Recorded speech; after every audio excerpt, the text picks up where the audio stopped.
की भावना, गुण की भावना, साधन की भावना में आप गर्व करते हैं तो हमारे प्रभु को अच्छा नहीं लगता।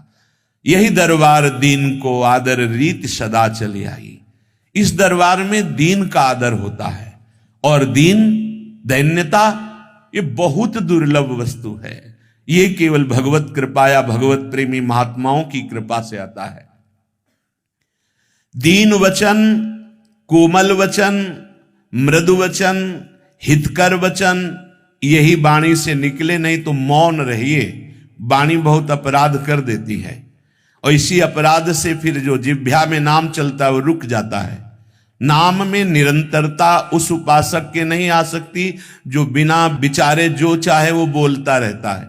ऐसे उपासक के जिह्वा पे नाम नहीं टिकता।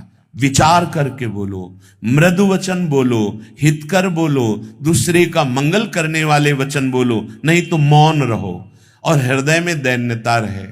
सच्ची कहते हैं, एकमात्र प्रभु की कृपा से सतमार्ग पर चला जाता है तो अहंकार काहे का। अगर आप ब्रह्मचारी हैं, आप क्रोध विजयी हैं, आप अहंकार रहित हैं, आप लोभ रहित हैं, तो आपके ऊपर हरिजू की कृपा है, गुरु जी की कृपा है। तो आपकी वाणी पर कृपा शब्द आना चाहिए। गर्व भरे वचन या गर्व भरी चेष्टा नहीं होनी चाहिए। कोमल वचन, दीनता सब सो, ये बहुत दुर्लभ बात है। ये बहुत दुर्लभ बात है। हमारे हृदय में सबसे दैन्यता हो, ये बहुत दुर्लभ बात है।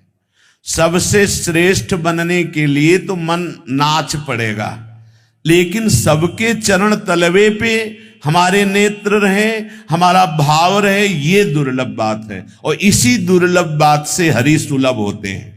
तृणादपि सुनीचेन, सेवक जी महाराज कह रहे, तृणते नीच अपन को कहत, अपने को तृण से नीच कहता भी है और मानता भी है।